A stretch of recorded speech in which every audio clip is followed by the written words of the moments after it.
Hello दोस्तों, स्वागत है आपका मैथ के मॉक टेस्ट में। तो आपको पता होगा कि अपने मैथ की मॉक टेस्ट सीरीज चल रही है जिसमें इंपॉर्टेंट क्वेश्चन चल रहे हैं। तो कल मैंने आपको करवाया था जो P++B का फायरमैन का एग्जाम हुआ था, तो उसके मैंने आपको क्वेश्चन करवाए थे मैथ और रीजनिंग के जो जितने भी आए थे। ठीक है दोस्तों, तो आज हम करते हैं मैथ का मॉक टेस्ट नंबर 11। ठीक है, और इस वीडियो में आपको पहले ही बता देता हूं, इस वीडियो को लास्ट तक वो ही देखेगा जिसका मैथ में थोड़ा बहुत इंटरेस्ट है। ठीक है, क्योंकि आप देख सकते हो कि मतलब अभी 1 2 3 4 लाइन में क्वेश्चन आ रहे हैं। ठीक है, तो इस वीडियो में मैं क्वेश्चन तो बिल्कुल थोड़े लेके आया हूं, पर वीडियो में इन्फॉर्मेशन आपको इतनी देकर जाऊंगा कि शायद आपको आगे जिंदगी में काम भी जरूर आएगी मैथ में, अगर इस वीडियो के आप सभी क्वेश्चन कर लेते हो ना। ठीक है, तो आपका मतलब अभी एक पता लग जाएगा कि आपको मैथ कितना आता है। ठीक है दोस्तों, चलो स्टार्ट करते हैं। पहला नंबर क्वेश्चन, वीडियो को लाइक करके जरूर जाना अगर आपको वीडियो अच्छी लगे तो। पहला क्वेश्चन बोल रहा है, एक पुस्तक विक्रेता ग्राहक को 2 पुस्तक खरीदने पर 20% की छूट देता है, वह 2 से अधिक खरीदने वाले को 25% की छूट देता है। एक पुस्तक खरीदने वाले सभी ग्राहक को 10% की छूट देता है और छात्र अगले से 5% की छूट दी जाती है। मतलब छात्र को अलग से 5% की छूट दी जाती है। एम कॉम की पढ़ाई करने वाले छात्र ने सोहन ने 513 रुपए की पुस्तक खरीदी। पुस्तक का अंकित मूल्य बताना है आपको। देखो दोस्तों, इसमें हो क्या है, क्वेश्चन बोल रहा है अगर 2 पुस्तक खरीदता 20% की छूट देता है और अधिक खरीदने वाले को 25% की छूट देता है और एक पुस्तक खरीदने वाले को 10% की छूट देता है। और क्वेश्चन लास्ट में पूछा गया है कि मोहन एक छात्र है, एम कॉम का पढ़ाई कर रहा है, तो उसने एक ही पुस्तक खरीदी है। इसका मतलब उसको डिस्काउंट कितना मिलेगा, -10 का मिलेगा। ठीक है, डिस्काउंट के अगर हम काट के देखें तो मतलब 1/10 होता है, यही होता है। और 5% की अलग से छूट दी जाती है। अब ये बोल रहा है कि 10% तो उसको मिलती है, पर जो अगर वो स्टूडेंट मतलब है ना, स्टूडेंट है, तो उसको 5% की अलग से छूट दी जाती है। तो मतलब 5% की छूट अलग से दी जाती है। तो इसका मतलब कितना हो गया, इसका मतलब हो गया 1/20। ठीक है, मतलब 2 छूट मिल गई उसको। और लास्ट में उसको 513 रुपए की पुस्तक खरीदी। पुस्तक अंकित मूल्य बताने हैं आपको। क्या है, देखो 10 रुपए टोटल पुस्तक है, मतलब है कि 10 रुपए में से 1 का उसको छूट मिले। इसका मतलब वो चीज आपको 9 रुपए में मिलेगी, 10 रुपए की चीज मल्टीप्लाई में। वही चीज ये है, 20 रुपए की चीज उसको 1 रुपए लॉस में कितने मिलेगी, 19 रुपए में मिलेगी। ठीक है, और क्वेश्चन ने बोला है कि 513 रुपए की वो खरीद के लाता है। इसका मतलब क्या हो गया, इसका मतलब हो गया कि ये जो आपका है ना, ये तो ओरिजिनल वैल्यू है और ये छूट वाली वैल्यू है। ठीक है, अगर आपको 19 निम्मा देखोगे तो 19 निम्मा कितना होता है, 171। पुस्तक के रेशियो में देखें तो 171 रुपए की पुस्तक है, पर क्वेश्चन बोल रहा है 513 रुपए की पुस्तक ला रहा है। कितने मल्टीपल ज्यादा, 3 मल्टीपल ज्यादा। अगर ये 3 है ना, तो मतलब नीचे वाले जो वैल्यू होगी ना वो भी 3 होगी। अगर 20 को अगर इसके साथ करके देखें तो 200 रुपए पड़ती है। ठीक है, अगर ये 3 तो ये भी 3। इसका मतलब है इसका कॉस्ट प्राइस कितना था, 600 रुपए था, जो कि इस क्वेश्चन का आंसर होगा आपका। ठीक है दोस्तों, देखो CGL 2022 प्री में क्वेश्चन पूछा गया है। ठीक है, CGL के अगर आप क्वेश्चन करते हो ना तो आपका बहुत बेनिफिट होता है। अभी हम नेक्स्ट क्वेश्चन करते हैं। नेक्स्ट क्वेश्चन क्या बोला है, AO केंद्र वाले वृत्त के बाहर एक बिंदु है, AP और AQ 2 स्पर्श रेखाएं हैं। AP² प्लस 14, AQ 239 है, तो A का आपको मान बताना है कितना है। ठीक है दोस्तों, बिल्कुल आसान सा क्वेश्चन है, मैं आपको आसान तरीके से करवाऊंगा। देखो AO केंद्र वाले वृत्त के बाहर, ठीक है, AO केंद्र वाले वृत्त के बाहर देखो कोई आपका वृत्त है। ठीक है, ये मान लो आपका वृत्त है। ठीक है, O केंद्र वाले वृत्त के बाहर बिंदु AP पर और AQ पर 2 स्पर्श रेखाएं काटती है। इसका मतलब है को 2 स्पर्श रेखाएं हैं, एक तो ये स्पर्श रेखा है और एक ये स्पर्श रेखा है। 2 स्पर्श रेखा है, AO केंद्र वाले वृत्त पर AP पर काटती है। इसका मतलब यहाँ पे ये A आएगा, AP पर काटती है और AQ पर काटती है। ठीक है, O आपका केंद्र है। इतनी बात इस क्वेश्चन ने बोली है। ये बोला यदि AP बराबर A² प्लस 14 है। ठीक है, AP बराबर आपके पास 2 चीज दी हुई है, AP बराबर AQ दिया हुआ है आपको। ठीक है, AP कितना है, A² प्लस 14। AP कितना आपका ए स्केयर प्लस में 14 बराबर ए क्यों कितना है आपका 239। ठीक है, जो क्वेश्चन ने बोला अभी तक वही कर रहे हैं। आप क्या करोगे 239 में से क्या करोगे, बड़ी रकम है, इधर ये छोटी ले आओ तो आपका 14 बच जाएगा और इधर क्या रहेगा आपका ए स्केयर। ए स्केयर बराबर कितना रहेगा आपका, ए स्केयर बराबर रहेगा आपका 225। ठीक है, तो ए स्केयर बराबर मतलब ए की वैल्यू कितनी आ गई 15। ठीक है, 15 क्यों आई, क्योंकि ये इसकी स्केयर है। ठीक है दोस्तों, आसान था क्वेश्चन। तो देखो ऐसे जब क्वेश्चन आते हैं ना, तो देखो एसएससी CHSL 2022 में क्वेश्चन पूछा गया है, तो मतलब अभी अगर क्वेश्चन आ गया, अगर बोल रहा है एओ केंद्र वाले वृत्त का, अगर कोई केंद्र वगैरह ऐसा कुछ क्वेश्चन आ जाता है तो बच्चा उस क्वेश्चन को स्किप कर देता है। क्यों कर देता है, क्योंकि उसको क्वेश्चन ये कभी किए नहीं होते। ठीक है दोस्तों, अभी करते हैं हम next number question. Next number question देखो, ICAR असिस्टेंट 2022 में क्वेश्चन पूछा गया, लास्ट अगर दिसंबर में उसका एग्जाम हुआ था। तो देखो टाइम एंड वर्क के आपने बहुत सारे क्वेश्चन किए होंगे आज तक, पर टाइम एंड वर्क का ये क्वेश्चन देखो, ये आपको सबसे अलग लेवल का क्वेश्चन मिलेगा, पहली बार आप इस क्वेश्चन को करोगे। ये बोल रहा है एक निश्चित काम को पूरा करने के लिए बी और सी एक साथ जितना समय लेते हैं उतना ही समय ए लेता है। इसका मतलब क्या हो गया, इसका मतलब ये हो गया बी और सी एक साथ जितना समय लेंगे ना, बी और सी, हम देखते हैं, हम क्या देखेंगे, हम देखेंगे ए का और बी सी का। ठीक है, बोले उतना ही समय लेते हैं, मतलब अभी अगर ये दोनों एक ले रहे हैं तो ये भी एक ले रहे हैं। ठीक है, अभी बोल रहे हैं ए बी कार्य को 20 दिन में व सी अकेला उस कार्य को 30 दिन में करते हैं। ए बी देखो, ए बी कार्य को 20 दिन में, हम देखें तो ए बी कार्य को 20 दिन में और सी अकेला उस कार्य को 30 दिन में। अगर हम चीज देखें काट कर तो कट गए। अब आपको पता है कि टाइम एंड वर्क एक दूसरे का उल्टा होता है, उल्टा होता है, तो इसका मतलब क्या हो गया, अगर ये भी हम पलट दे तो इसका मतलब ये हो गया कि ए प्लस में बी सी। अगर इसको पलटेंगे तो कोई फर्क नहीं पड़ेगा, अगर हम इसको पलटेंगे ना तो आपका क्या हो जाएगा 3-2 हो जाएगा, 3-2 हो जाएगा। अब दोनों वैल्यू को बराबर करने के लिए आप क्या करोगे, इन दोनों का जोड़। देखो 3 और 2 5 बनता है और ये कितना बनता है 2। ठीक है, इस 2 को यहाँ पे मल्टीप्लाई कर दो और इस 2 को, इस 5 को यहाँ पे मल्टीप्लाई कर दो।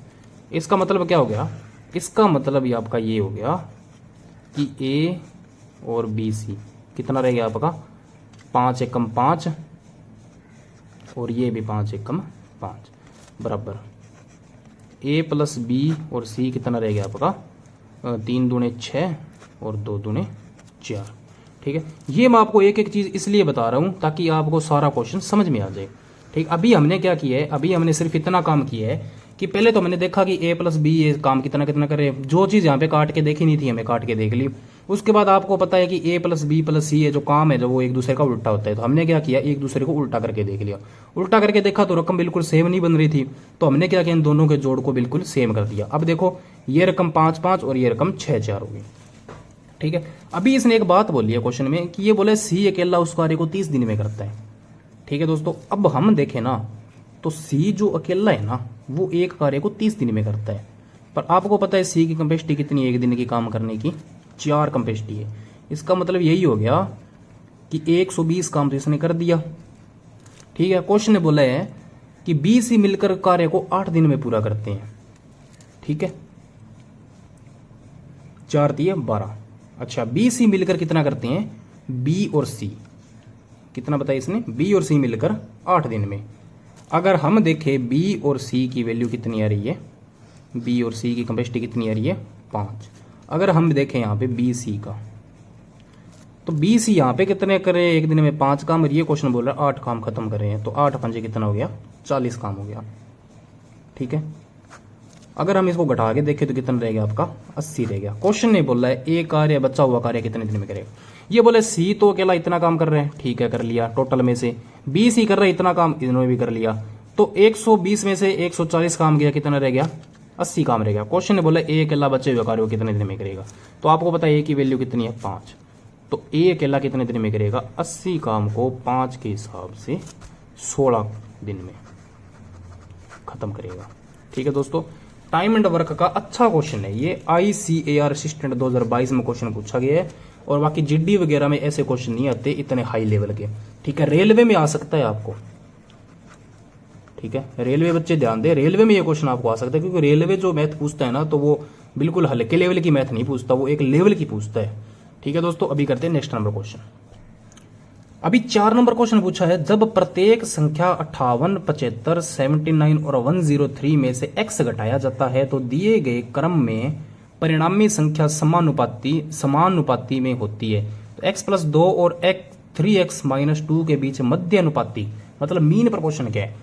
तो पहली बात तो आपको मीन प्रोपोर्शन का फॉर्मूला पता होना चाहिए। मीन प्रोपोर्शन का फॉर्मूला क्या होता है? a मल्टीप्लाई में b।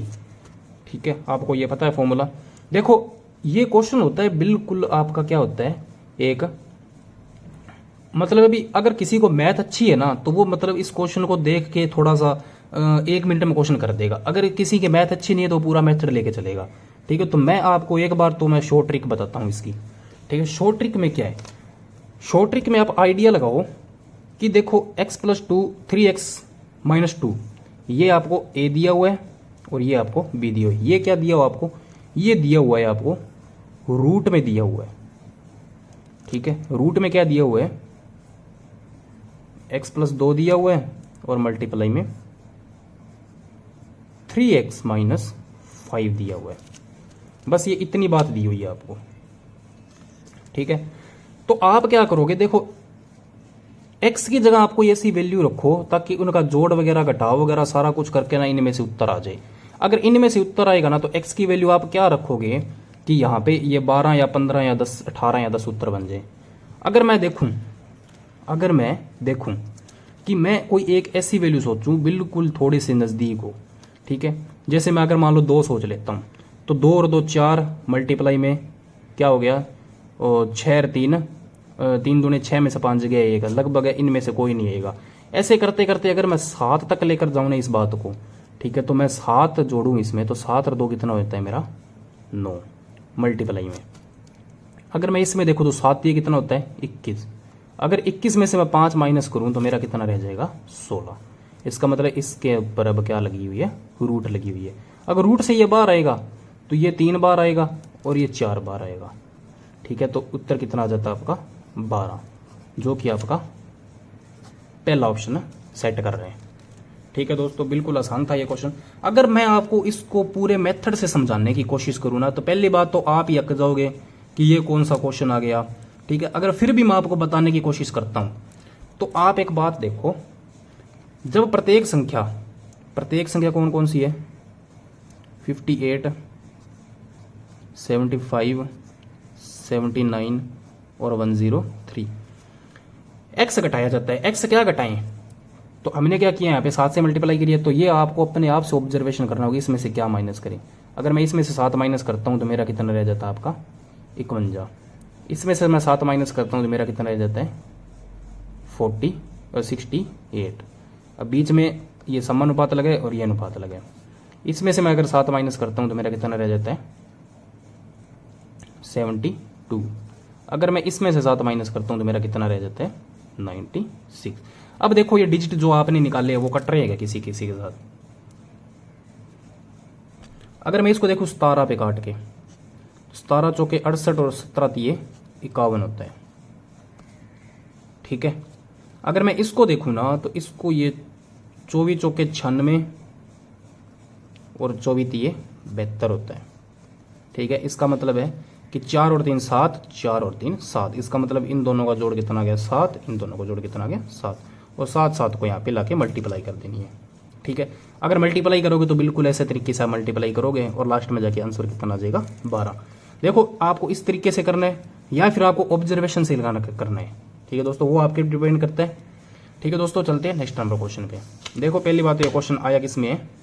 ये क्वेश्चन मैंने लिखा नहीं हो, पता नहीं किस एग्जाम में क्वेश्चन है, मैं शायद भूल गया। अभी करते हैं नेक्स्ट क्वेश्चन। देखो CGL का क्वेश्चन है। CGL का क्वेश्चन क्या बोल रहा है? बोला है पाइप पी टंकी का 3/8 भाग 18 घंटों में भरता है। तो मैंने आपको क्वेश्चन ऐसा करवाया है कि अगर 3/8 भाग 18 घंटों में भर रहे हैं ना, तो ये मतलब 6 × 18 और 8 × 24, मतलब पहली पाइप की कैपेसिटी कितनी है? 24। दूसरे 3/5, अगर 3 को मैं अगर 6 से डिवाइड करूंगा, 4 × 12 और 5 के 20, मतलब बी की कैपेसिटी कितनी है 20। बोला है पाइप पी टंकी को 18 घंटे भरता है, तो अपने पास पाइप पी की कैपेसिटी कितनी है, ये 24। और पाइप बी मतलब क्यू की कैपेसिटी कितनी है, ये आपके पास क्यू की कैपेसिटी आपके पास 20। क्वेश्चन बोले पी क्यू दोनों को 4 घंटे के लिए खोला जाता है, पाइप आर को खोला जाता है, तो इसमें 5.5 घंटे में टैंक में पानी खाली कर दिया जाता है। तो पाइप पी क्यू आर मिलाकर टैंकी को कितने समय भरेंगे। पहली बात तो आप इनका एलसीएम निकाल लो, एलसीएम निकाल लोगे तो आपका कितना आ जाएगा 5 और ये 6 आ जाएगा, 6 और 5 11। इसका मतलब क्या हो गया, दोनों भरने वाले और 11 काम कर रहे हैं, ठीक है 11 काम कर रहे हैं, ठीक है। पी क्यू दोनों को 4 घंटे के लिए खुला रखा जाता है, इन दोनों को 4 घंटे के लिए खुला रखा जाता है, ठीक है। इसका मतलब क्या हो गया, 4 घंटे के लिए खुला रखा जाता है, तो 11 काम ये 4 घंटे तक करेंगे। कितना काम कर दिया इन्होंने 44 काम कर दिया। अब बोला है फिर अकेले पाइप आर को खोला जाता है, मतलब अब की बार आर को भी खोल दिया। जब आर को खोला गया ना तो ये 5.5 घंटे का टाइम लेता है, 5.5 घंटे का, तो 5 दूने 10 तो रहेगा 11, 11/2 का टाइम ले रहा है ये, ठीक है। तो इसका मतलब क्या हो गया 44 मल्टीप्लाई में ऊपर चला जाएगा 2 और नीचे आ जाएगा 11, 11 चौके 44 और 4 दूने 8। इसका मतलब है आर की कैपेसिटी कितनी है 8 की है, ठीक है। क्वेश्चन ने बोला है टैंक को खाली करने में पी क्यू आर द्वारा कितने समय में भरेंगे, ठीक है। तो अगर हम देखें ना, हम देखें तो पी और क्यू भरने वाले हैं, ये डेली का 11 काम भरते हैं, 8 क्या कर रहा है इसमें से खाली कर रहे हैं। तो हम देखें तो ले देकर लास्ट में टैंकी में पानी कितना लीटर बचता है 3 लीटर बचता है।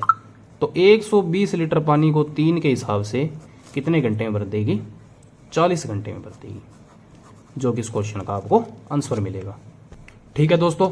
शायद आज के क्वेश्चन थोड़े से मतलब हार्ड लेवल के हैं, ठीक है। पर क्वेश्चन देखो दोस्तों बिल्कुल जो इजी होते हैं ना क्वेश्चन वो एग्जाम में नहीं आते, ठीक है। इजी मैं ला देता हूँ आपको, मैं कम से कम 20 क्वेश्चन करवा दूंगा 15-20 मिनट में, ठीक है। पर उस क्वेश्चन को करने का कोई फायदा नहीं है। क्यों फायदा नहीं है, क्योंकि वो एग्जाम में नहीं आते हैं, ठीक है। एग्जाम में जो क्वेश्चन आ रहे हैं वो ये आ रहे हैं, ठीक है। तो आपको ये क्वेश्चन करने चाहिए। अभी चलते हैं नेक्स्ट नंबर क्वेश्चन 6 नंबर पे। 6 नंबर क्वेश्चन देखो क्या बोल रहे हैं। 6 नंबर क्वेश्चन बोल रहे हैं एक परीक्षा में अंकों का औसत पी है। कोई देखो परीक्षा हो रही है, अंकों का औसत, ये कक्षा में लड़के व लड़कियां, मतलब एक तरफ तो बॉयज बैठे हैं और एक तरफ गर्ल्स बैठी हैं, ठीक है। लड़कियों का औसत मतलब इन दोनों का औसत 3:1 है, ठीक है दोस्तों। यदि लड़कों का औसत अंक p+1 है तो लड़कियों का औसत अंक बताओ। देखो दोस्तों ऐसे जो क्वेश्चन होते हैं ना वो गलत करते हैं। गलत क्यों करते हैं, क्योंकि उनको पता ही नहीं होता, इसमें कुछ दिए ही नहीं है, कोई आपको संख्या वगैरह नहीं, 3:1 दिए, p दिए, p+1 दिए, मतलब क्या निकल के आएगा क्या निकल कर नहीं आएगा, ठीक है। औसत के जो सवाल होते हैं वो मतलब इस तरीके से क्वेश्चन पूछे जाते हैं कि बच्चे का दिमाग घूम जाए। पर आपने एक दिमाग नहीं घुमाना है, आपने पहली लाइन पढ़नी है, एक परीक्षा में अंकों का औसत पी है। इसका मतलब जितने भी अंक आ रहे हैं ना, मतलब बीच वाला औसत कितना आ रहा है आपका पी आ रहा है, ये क्वेश्चन ने बोला है। बोला कक्षा में लड़के व लड़कियों को औसत अंक 3+1 है, मतलब यहाँ पे 3 है और यहाँ पे आपका 1 दिया हुआ है, ठीक है। यदि लड़कों का औसत अंक p+1 है, अब लड़कों का औसत अंक मतलब बॉयज p+1 है, ठीक है। इतनी बात बोल ली इसने, p+1 है। तो बोला है लड़कियों को औसत अंक बताओ। देखो अगर मैं यहाँ पे एक काम करता हूँ, अगर मान लो यहाँ पे मैं लिख दिया 5, यहाँ पे मैं लिख दिया 4, अगर मैं यहाँ पे लिख दिया 3, तो आप क्या करोगे इसमें से इसको माइनस कर दोगे।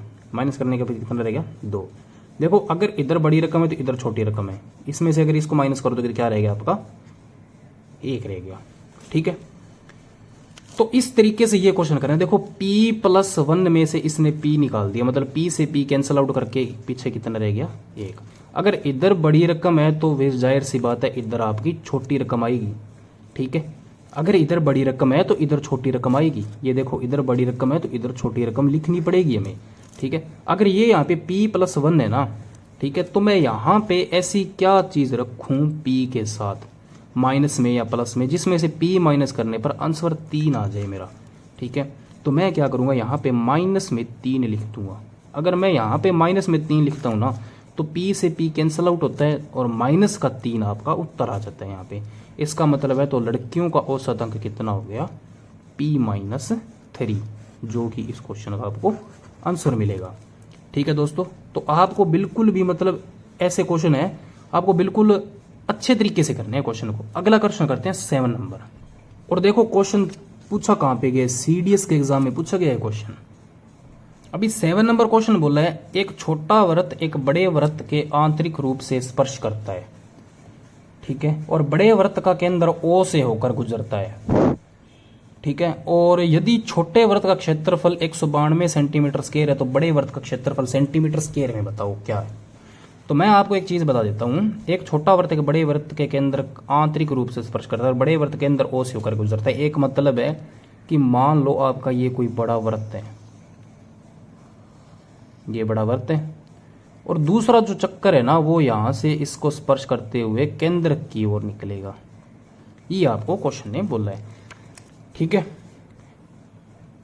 अब बोला यदि छोटे वृत्त का क्षेत्रफल 192 सेंटीमीटर स्क्वायर है, क्षेत्रफल कितना होता है इस छोटे सर्कल का हाफ, ठीक है, ये 192 सेंटीमीटर है, तो इसका मतलब अगर ये 1 है ना तो फिर इस बड़े वृत्त का क्षेत्रफल कितना हो जाएगा, ये आपका 2 हो जाएगा। ठीक है दोस्तों, ये कितना हो जाएगा 2, इसका मतलब है 1 तो ये 2। जब भी आपको ऐसा क्वेश्चन आए तो इसका क्षेत्रफल में कितने बढ़ोतरी हो जाती है, अगर ये 1 रहता है तो ये 4 हो जाता है।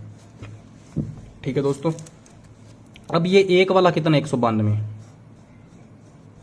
कितने मल्टीपल ज्यादा, तो ये फिर 192 मल्टीपल ज्यादा कितना हो जाएगा आपका 768 सेंटीमीटर स्क्वायर। ठीक है, तो यहां पे एक बच्चा गलती करेगा, बिल्कुल ये 4 ना लिखकर इसको 2 से मल्टीप्लाई कर देगा और 2 दूने 4 9 दूने 18 आंसर 1 2 1 2 1 3 384 इसका उत्तर देगा जो एग्जामिनर गलत करेगा आपका। ठीक है, तो इस तरीके से आपको ये क्वेश्चन करना है। अभी करते हैं नेक्स्ट नंबर क्वेश्चन। देखो एमटीएस 2022 में क्वेश्चन पूछा गया है, बिल्कुल आसान क्वेश्चन है पर बस ये दिक्कत आएगी यहाँ पे। तो देखो एनटीपी से 2023 में कितना बड़ा क्वेश्चन पूछा गया है। क्वेश्चन क्या है, क्वेश्चन है आपका नीतू के पास 20,000 रुपए है, वह बैंक ए में 5.5% पर 8,000 रुपए और बैंक बी में 5.6 पर 5,000 रुपए और बाकी शेष जमा राशि साधारण ब्याज पर निवेश करती है। देखो 3 बैंक है नीतू के पास, कौन कौन से है, ए बी और सी। एक में तो 8,000 रुपये जमा करवाती है, मैं 8 रुपये लिख लेता हूँ। एक में वो 5,000 रुपये जमा करवाती है, तो देखो 20,000 में से 8 और 5 13, पीछे कितने रह गया 7,000 रुपये। ठीक है, इंटरेस्ट क्या ले रही है इन पे, इस पे ले रही है 5.5 का, इस पे कितने ले रही है 5.6 का। अब क्वेश्चन ने बोला है बाकी जमा सी में करवाते हैं उन निवेशों को उनके संयुक्त ब्याज आय प्रारंभिक पूंजी 5% बराबर है, मतलब सभी पर उसको 5% मिलते हैं। इसका मतलब है कि आप एक बार यहाँ पे x की जगह 5 लिख लो।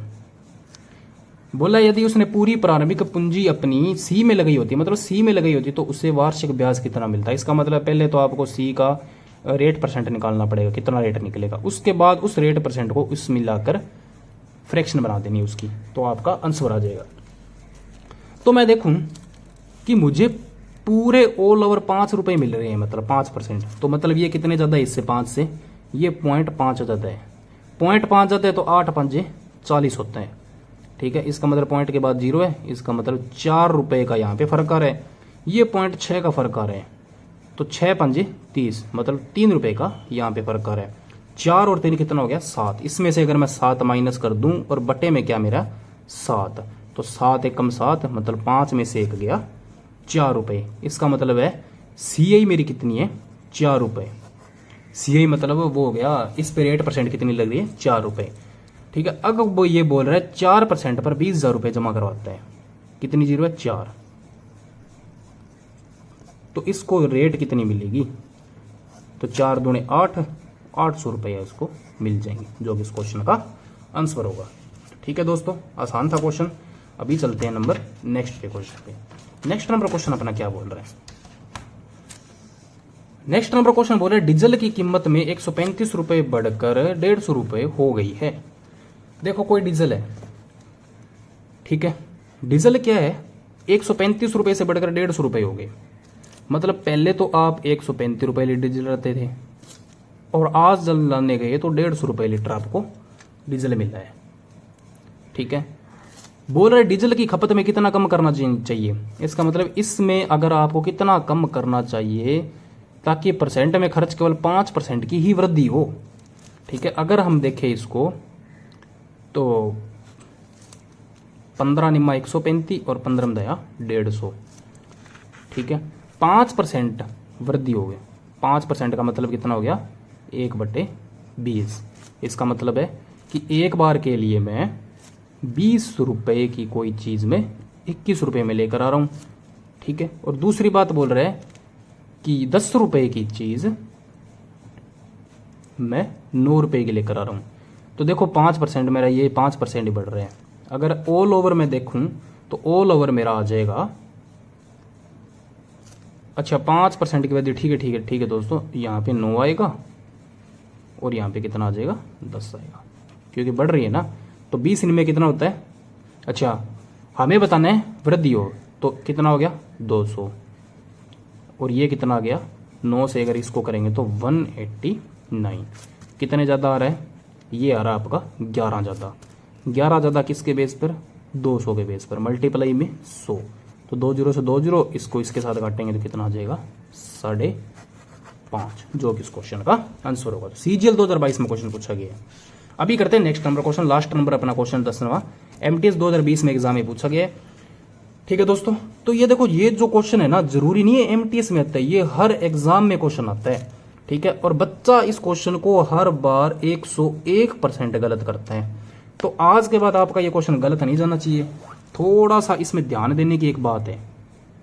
क्या देने की बात है, बोल रहे 180 का x प्लस 350 से 25% कम है।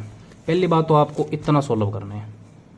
ठीक है, यहाँ पर कॉमा तक, तो 180 का x%, तो आप क्या करोगे 180 का आप क्या करोगे x% निकाल लो पहले, और 350 से 25% कम है। 350 से 25% कम का मतलब वो चीज़ आपकी क्या है 75, मल्टीप्लाई में कितनी आ जाएगी x प्लस में 350। अगर हम इसको काट के देखें तो ये चला जाएगा 17 5 85 और ये चला जाएगा आपका 17 मतलब ये चला जाएगा 12 पे, काट के देख लेना। तो देखो 12 में से 12x में से अगर इसको मल्टीप्लाई करेंगे तो 5x का तो 5x हो गया, 5x में से 12 गया, कितना रह गया आपका 7x, बराबर यहाँ पे 5 पड़ा ही है, तो 5 ये और ये कितना हो गया आपका। अगर मल्टीप्लाई ना करके देखूं तो सीधा मैं 350 लिख के देखूं तो 7 से अगर मैं इसको काट के देखूंगा तो ये चला जाएगा 50 पे। तो x की वैल्यू मेरी पास कितनी आ गई 50। ठीक है, अब जहां पे x की वैल्यू आई है वहां पे हमें वैल्यू लिखनी है। अब बोला x प्लस 50 का 18%, तो x प्लस यहाँ पे कितना है 50 और 50 कितना हो गया, एक मिनट, अच्छा ये 25 है ना, तो इसके ये 250 आ गया मल्टीप्लाई करने पर। तो 250 प्लस कितना हो गया 300, 300 का क्या करोगे आप 18% निकाल लो, 18 36 और 18 3 54। अब बोला है 54 12% से कितना कम है। ठीक है, तो इसका मतलब है x के 12% से कितना कम है। x की वैल्यू कितनी आई है अपने पास, x की वैल्यू आई है आपके पास 250। ठीक है, तो इसका मतलब है 250 मल्टीप्लाई में 12/100 करके देखेंगे तो ये चलेगा 5 6 और 5 6 5 30। ठीक है, तो इसका मतलब है 30 जो है 54 से कितना कम है, कितना कम है। अगर देखें तो इसकी फ्रैक्शन में बनाऊं तो 5 और ये 9 बन जाएगी। ठीक है, कितना कम हो गया 4, किसके बेस पे 5। अगर इसको इसके साथ काटें मल्टीप्लाई में 100 करके तो आंसर कितना आएगा आपका 80%, जो कि इस क्वेश्चन का आंसर होगा। ठीक है दोस्तों, मिलते हैं कल की नेक्स्ट वीडियो में। आई होप आपको ये वीडियो थोड़ी सी अच्छी लगी होगी, क्योंकि आज के क्वेश्चन जो थे वो थोड़े से टफ लेवल के थे। ठीक है, क्योंकि एग्जाम में टफ लेवल ही आता है। ठीक है दोस्तों, वीडियो को लाइक करना, सब्सक्राइब करना और शेयर करना। ठीक है गाइज, मिलते हैं कल की नेक्स्ट वीडियो में।